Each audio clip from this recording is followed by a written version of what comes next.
This is the second of 6 ethics training modules for Texas educators. Module 2 will focus on educator-student interaction, including social media. This session will focus on interactions between educators and students, with a special emphasis on the utilization of social and electronic media. As we prepare to begin our training session, these are the overarching essential questions that we will conceptualize today. Please respond to the essential questions to yourself while you wait for the training session to begin. Let's take a moment to review the session objectives. Today we will discuss how to use social media to enhance student learning. We will learn about appropriate and inappropriate social media interactions, identify social media grooming actions used to initiate inappropriate educator-student relationships, and discover the connections between social media utilization guidelines, recommendations, and educator misconduct consequences. Although social media tools and platforms can expose students to a variety of inappropriate situations, it's important to emphasize that research indicates using social media as a learning tool can have a positive impact on student learning. Educators are doing a great job increasing their expertise in creating real-world lessons that engage learners and make learning experiences more relevant through the integration of technology. When you've heard or read stories about teachers crossing boundaries with students, I'm sure you've asked yourself, wow, how does something like that even happen? The point of no return happens in the blink of an eye. The increased use of social media is having an impact on the number of educator misconduct cases. It is important to remember that social media allows for direct, unsupervised contact between an educator and a student. What begins with an innocent string of social media communications, intentional or not, can soon lead to a strong emotional connection with a student. These incidents of misconduct do not begin with the intention of being inappropriate with a student. However, social media communications can accelerate inappropriate dialogue. Very quickly, educators find themselves on a slippery slope where a teacher-student boundary is crossed. I began playing Words with Friends with several students before the end of the school year, including Gabriella. I often chatted with students about the game. My conversations began innocently, but after school let out in June, my conversations with Gabriella became more intense. This is a voluntary statement given to law enforcement by a teacher. This is how an inappropriate teacher-student relationship began, in the words of the teacher.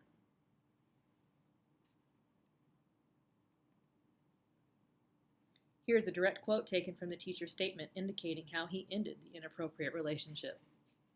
I told my wife that I had an emotional relationship with Gabriella, and it moved beyond an appropriate boundary between a teacher and student.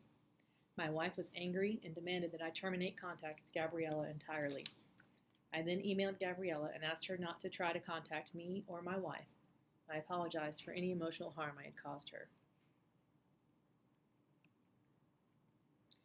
This teacher voluntarily surrendered his teaching certificate. While the entire statement was not included, you were able to see how a relationship can begin quite innocently before crossing a boundary within a short period of time. Many people were hurt by this teacher's actions. Our responsibility, however, is to the student. We are responsible for our students' safety and well-being at all times. This former Texas teacher and academic decathlon coach was sentenced to 60 years in prison for sexual misconduct with 2 students. Both victims testified they had sexual encounters with this teacher. They stated that their relationship with their teacher began on social media, specifically on Tumblr and the fetish website FetLife. The relationships also included communications over encrypted phone apps such as Kik and Wickr. 15 times a week, a school employee is convicted or accused of having an inappropriate relationship with a student. That's 15 times too many. It's happening to the very students who trust us to do what we are hired to do as educators. Is social media to blame for inappropriate student-teacher relationships? This is a news headline from a TV station in Texas. What are your thoughts? Do you believe that social media could be a catalyst for inappropriate teacher-student relationships? While there can be many factors that lead to inappropriate relationships with students, Social media is the #1 factor in cases involving sexual misconduct that are being investigated by the Texas Education Agency. Many social media platforms can be used to conduct communication secretly, thus making it easier for incidents to occur. It's important for every campus to clarify and provide clear guidelines regarding the use of social media for educational purposes. We use our cell phones, we text, and we communicate using Facebook, Snapchat, and other social media platforms many times a day. The technology icons shown on the slide are just a few of the numerous technology tools and platforms available for users. There's a fine line between utilizing technology and social media to enhance learning and using technology and social media to enhance personal relationships with students. Unfortunately, concern is rapidly growing that these forms of interactive communication are bringing teachers and students too close for comfort. The reality of social media is that it leaves a digital footprint for investigators to follow. It makes it easier to identify the victims. Voicemails, emails, texts, Facebook posts, tweets, and even messages on apps where messages disappear, they don't really ever disappear, will be forever in existence. A record of social media interactions is aiding investigations by providing evidence needed to sanction educators who have improper relationships with their students. It also provides investigators with specific evidence of educator misconduct. The fact remains that the majority of educators have been charged after social media or text messages with their alleged victims are exposed. Let's watch a video that addresses this situation.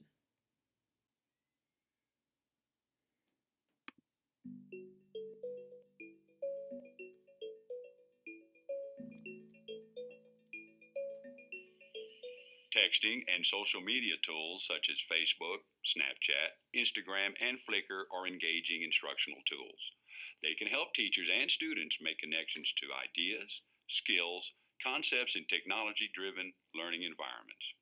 Unfortunately, social media has also created an easy avenue for some teachers to cross boundaries using online communication.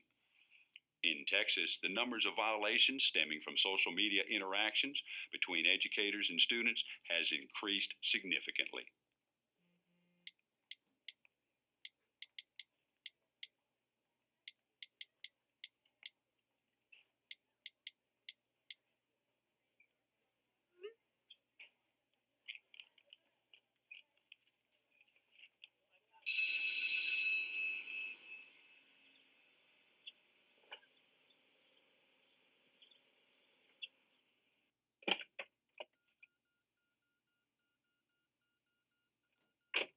Hey, Hey, how was school today? it's okay. Just okay? Well, my forensics class was good. Wait, Mom, I forgot my English folder in my locker. We have a huge vocabulary test tomorrow. I need it. All right, well, hurry up. I will.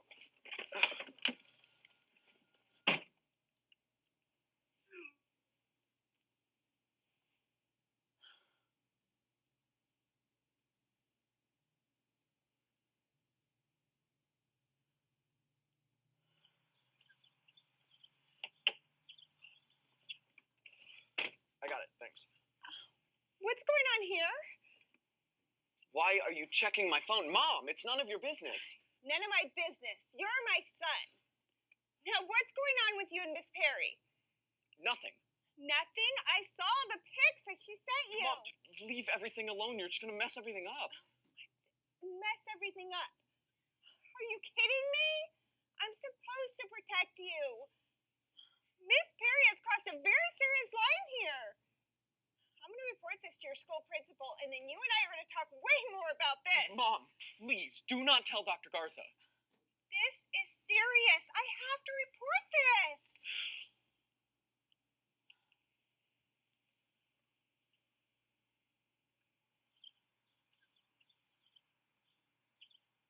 Thank you for coming forward to report this information. I know how upsetting this must be for you to have discovered this. It is deeply disturbing to me as well to know that one of our teachers has engaged in this kind of serious misconduct. I want to assure you that a full investigation will be initiated immediately regarding Ms. Perry's actions. The text message evidence and the pictures you've shared will be very useful. I've notified the superintendent, and I've called our district resource officer to assist in the investigation. Okay, well, thank you for addressing this, and I'll expect to hear from you soon.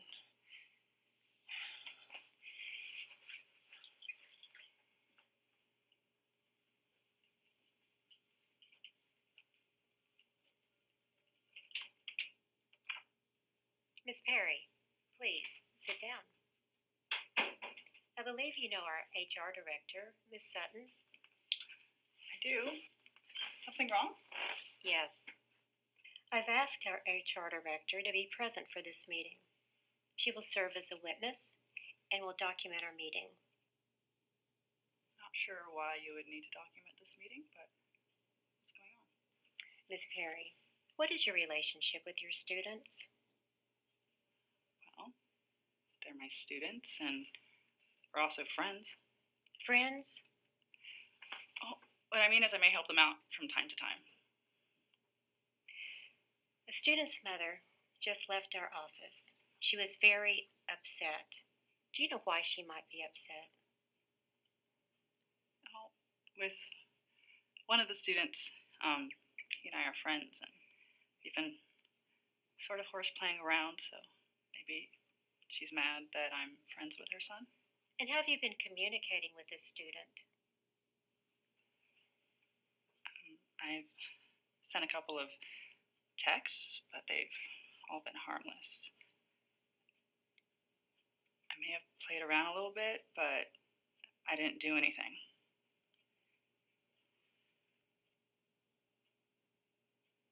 I've sent some stuff, but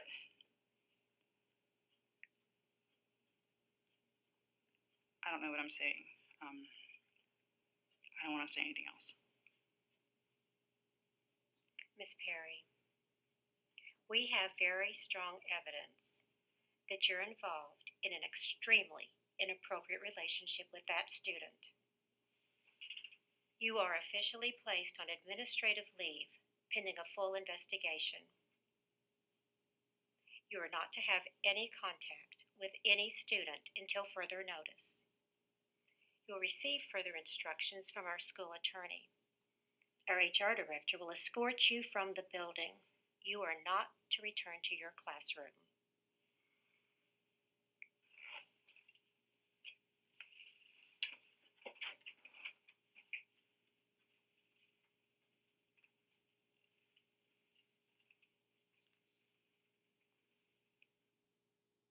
He told me he was in love with me, but then he crushed me until I was a complete emotional wreck. He was obsessively possessive. I was completely under his thumb. I used to be this outgoing, strong, and independent teenager. He destroyed me. He ruined me. Sexually, emotionally, and in every other way possible. I was naive and innocent, and he was perverse. It was an aggressive and sickening physical relationship, but I was infatuated. He was this older man. All the girls liked him. I'll be honest, we were all after him, but it was still wrong. He was the teacher. I literally believed I was worthless. I got into an unhealthy relationship and had problems with alcohol and self-harm issues. I wanted to die. I have tremendous regret and I feel a lot of guilt. She lost her job. Her husband divorced her. She lost her kids. People tell me it wasn't my fault. She was my teacher. I just feel like such a loser. Unfortunately, these types of violations are happening all too often. They are life-changing for everyone involved. Experts and school officials state that these cases demonstrate how educators, parents, and students need to be more aware in order to prevent these situations from occurring in our schools. Districts must enforce strong policies concerning the use of social media and electronic communication.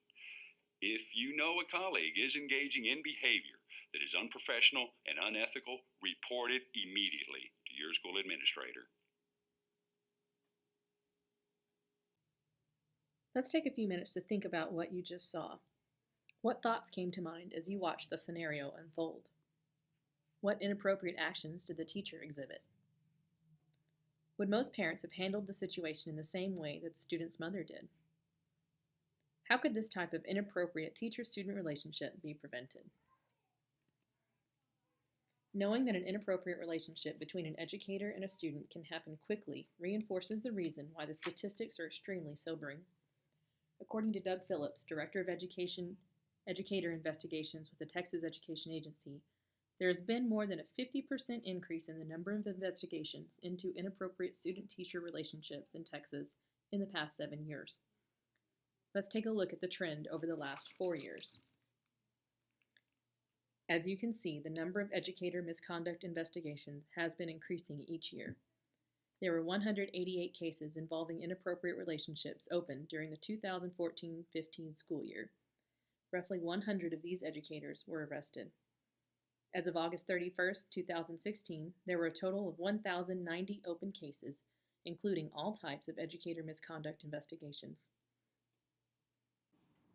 After viewing the statistics, it reinforces the fact that some educators put themselves in situations where they tread on dangerous ground by crossing boundaries with their students, especially when using social media. Let's review information that can help us become more aware of how this happens. 4 out of 5 educators use social media for personal communication. However, more than 62% of educators surveyed have had minimal or no training in the area of interacting with students and parents through social media. Knowing this information, we might be able to generalize that increased training for educators in the use of appropriate social media interactions with students could have a positive impact on decreasing inappropriate educator-student relationships. For the purpose of today's session, we will briefly review a few grooming behaviors that are sometimes used by adults to initiate inappropriate relationships with students.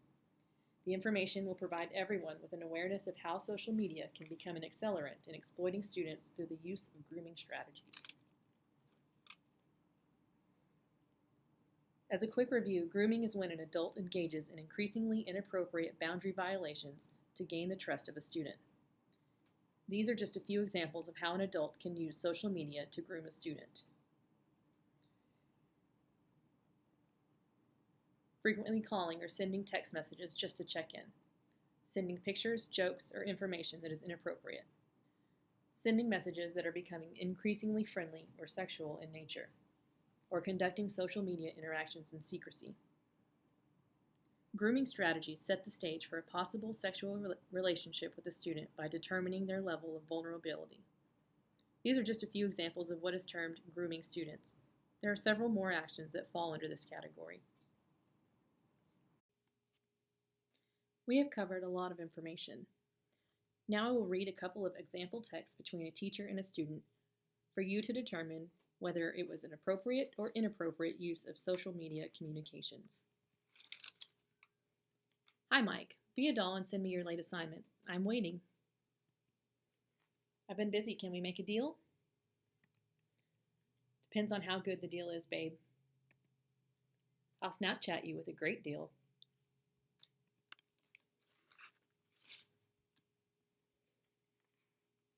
What alarms are going off based on the content of these text messages? In this string of text messages, the teacher initiated an interaction that was not professional and clearly crossed a boundary with the student. Mrs. Z opened the door to the inappropriate banter that occurred between them. Although the student should not have responded like he did, it was the teacher's responsibility to prevent this type of banter. Now let's briefly review one more teacher-student interaction. Hello, Mike. A quick reminder to send me your assignment. It was due yesterday. Thank you, Mrs. Z. I'll send it today. Sorry it's late. Your graded paper will be posted to your school Dropbox account. What aspects of this text interaction provided evidence of appropriate communication between a teacher and a student? What would you do if you began to receive text messages from one of your students that were showing signs of inappropriate connotations? As an educator, we must hold firm to boundaries when complex situations are presented. We must find ways to redirect inappropriate behavior by students that can blur relationship lines. At all times, we must ensure that we keep clear boundaries between ourselves and our students. Now it's time to direct our attention to what the law expects from us regarding appropriate use of social media with our students. The Texas Administrative Code provides us with guidance to determine whether an online communication with a student is inappropriate. The following factors may be considered in assessing whether the social media communication is inappropriate. What was the nature, purpose, timing, and amount of the communication? This is the first factor that should be considered when determining if a social media communication is considered inappropriate. Was the communication made openly, or did the educator attempt to conceal it?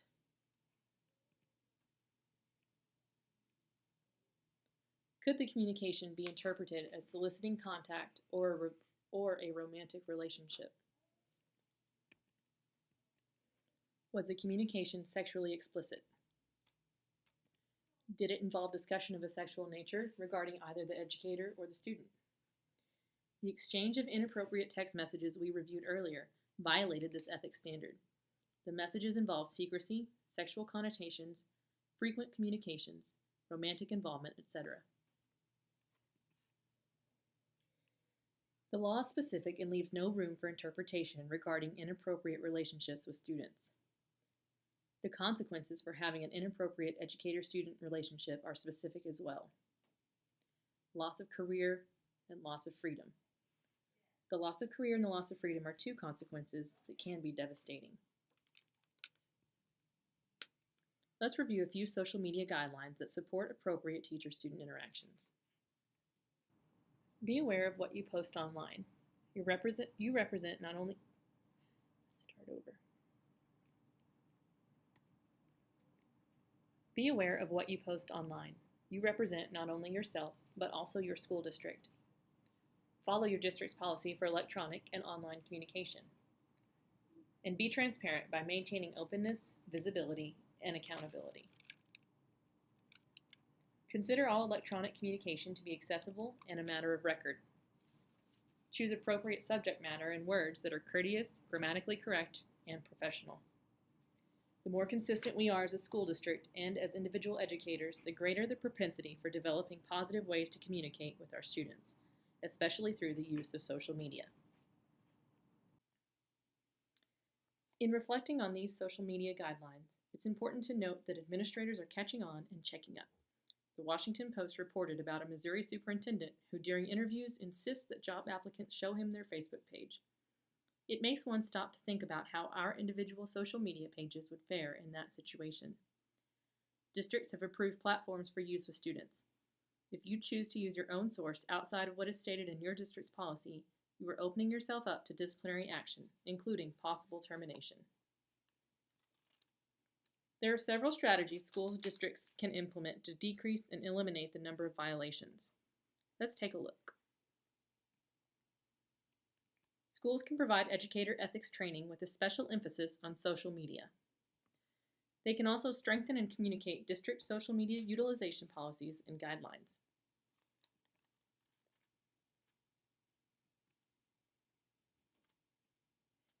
In addition, schools should report incidents consistently and in a timely manner, expand accountability for withholding information, and acknowledge that schools will enforce a zero-tolerance policy regarding educator misconduct.